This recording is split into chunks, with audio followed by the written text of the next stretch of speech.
നമസ്കാരം.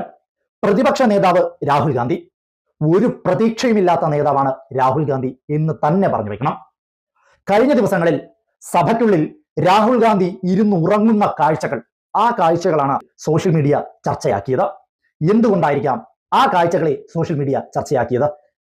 പ്രതിപക്ഷ നേതാവായി ഇരുന്നു കൊണ്ട്, അല്ലെങ്കിൽ കോൺഗ്രസ് എന്ന് പറയുന്ന മുത്തശ്ശി പ്രസ്ഥാനത്തിന്റെ തലപ്പത്തിരിക്കുന്ന നേതാവ് എന്നുള്ള നിലയ്ക്കാണെങ്കിൽ പോലും, അതിലുപരി ഒരു പൗരൻ എന്ന് മാത്രം എടുത്താൽ പോലും ഇത്രയും വലിയ വിഷയങ്ങൾ, പ്രത്യേകിച്ച് ബജറ്റുമായി ബന്ധപ്പെട്ട, രാജ്യത്തിന്റെ പുരോഗതിയുമായി ബന്ധപ്പെട്ട കാര്യങ്ങൾ സംസാരിക്കുന്ന ഒരു സമ്മേളന വേദിയിൽ ഇത്തരത്തിൽ കൂർക്കം വലിച്ചിരുന്ന് ഉറങ്ങുവാൻ രാഹുൽ ഗാന്ധി മനസ്സ് കാണിച്ചിട്ടുണ്ടെങ്കിൽ എന്തർത്ഥത്തിലാണ് രാഹുൽ ഗാന്ധിയെ തിരഞ്ഞെടുത്ത് അങ്ങോട്ടേക്ക് അയച്ചത് എന്നുള്ള ചോദ്യം ബാക്കിയാകുന്നു.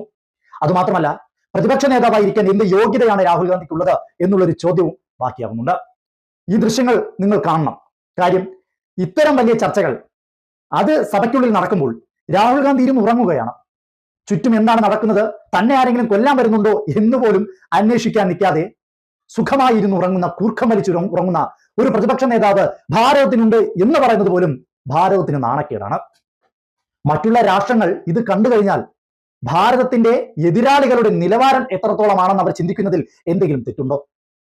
എന്തിനേറെ പറയുന്നു, നരേന്ദ്രമോദി സർക്കാരിനെ 4 തെറി വിളിക്കുവാനെങ്കിലും ഉണർന്നിരിക്കേണ്ട ബാധ്യത അത് പ്രതിപക്ഷ നേതാവായ രാഹുൽ ഗാന്ധിക്കില്ലേ?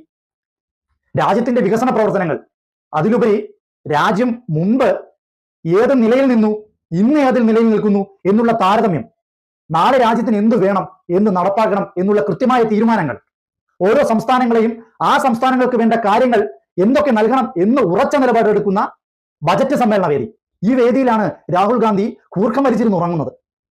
ഈ ഉറങ്ങുന്ന കാഴ്ചകൾ പുറത്തേക്ക് വരുമ്പോൾ, സോഷ്യൽ മീഡിയ ഇത് ചർച്ചാ വിഷയമാക്കുമ്പോൾ പോലും യാതൊരു തരത്തിലുമുള്ള കൂസലില്ല, ഒരു പ്രതികരണം പോലും രാഹുൽ ഗാന്ധിയുടെ ഭാഗത്തു നിന്നില്ല. എന്തർത്ഥത്തിലാണ് രാഹുൽ ഗാന്ധിയെ പ്രതിപക്ഷ നേതാവ് എന്ന് വിളിക്കേണ്ടത്? ഞാൻ തുടക്കത്തിൽ പറഞ്ഞതുപോലെ ഒരിക്കലും പ്രതിപക്ഷ നേതാവെന്നല്ല രാഹുൽ ഗാന്ധിയെ വിളിക്കുവാൻ, മറിച്ച് ഒരു പ്രതീക്ഷയുമില്ലാത്ത നേതാവാണ്. നേതാവെന്ന് പോലും വിളിക്കാൻ സാധിക്കില്ല രാഹുൽ ഗാന്ധിയെ.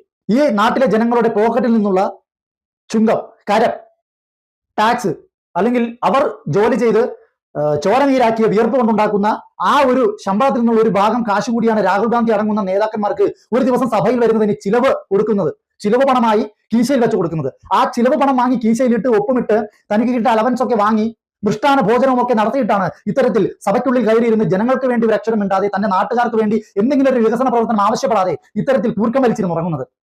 ഈ നേതാവിനെയാണ് കോൺഗ്രസുകാർ പ്രധാനമന്ത്രിയാക്കണമെന്ന് പറയുന്നത്. ചിന്തിച്ചു നോക്കുക, നാളെ ഒരു സമയത്ത് രാഹുൽ ഗാന്ധി പ്രധാനമന്ത്രിയായെന്ന് വ്യക്തിക മറ്റു രാജ്യങ്ങളിലേക്ക് ഇത്തരത്തിൽ നമ്മുടെ രാജ്യത്തെ റെപ്രസെന്റ് ചെയ്ത് നമ്മുടെ രാജ്യത്തിന് വേണ്ടി സംസാരിക്കാൻ പോവുകയാണ് രാഹുൽ ഗാന്ധി. ഒരുപക്ഷെ അത് ലോക രാഷ്ട്രങ്ങൾക്കിടയിൽ വലിയ നേതാക്കന്മാരുടെ മുന്നിലാകാം ഒരുപക്ഷെ രാഹുൽ ഗാന്ധി പോകേണ്ടി വരുന്നത്. യുദ്ധസമാനമായ ഒരു സാഹചര്യം മുൻപിൽ നിൽക്കുന്ന ഒരു മീറ്റിംഗ് ആണെന്ന് വെക്കുക.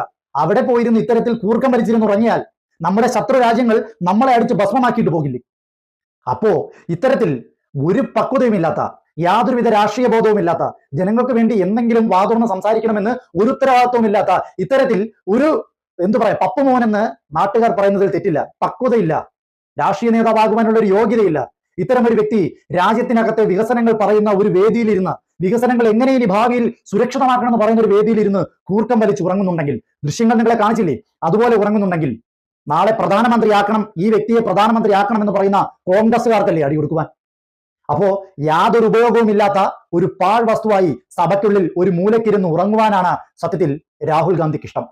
പ്രതിപക്ഷ നേതാവ് എന്നുള്ള വാക്കിനി രാഹുൽ ഗാന്ധി ആരും വിളിക്കരുത്. ഒരു പ്രതീക്ഷയുമില്ലാത്ത നേതാവല്ല, ഒരു പ്രതീക്ഷയുമില്ലാത്ത ഒരു വ്യക്തി, കേവലം ഒരു വ്യക്തി, ഉപയോഗശൂന്യമായ ഒരു വ്യക്തി എന്ന് മാത്രമേ രാഹുൽ ഗാന്ധിയെ പറഞ്ഞു വെക്കുവാൻ സാധിക്കുള്ളൂ ഈ ദൃശ്യങ്ങൾ നമുക്ക് മുന്നിലേക്ക് വരുമ്പോൾ.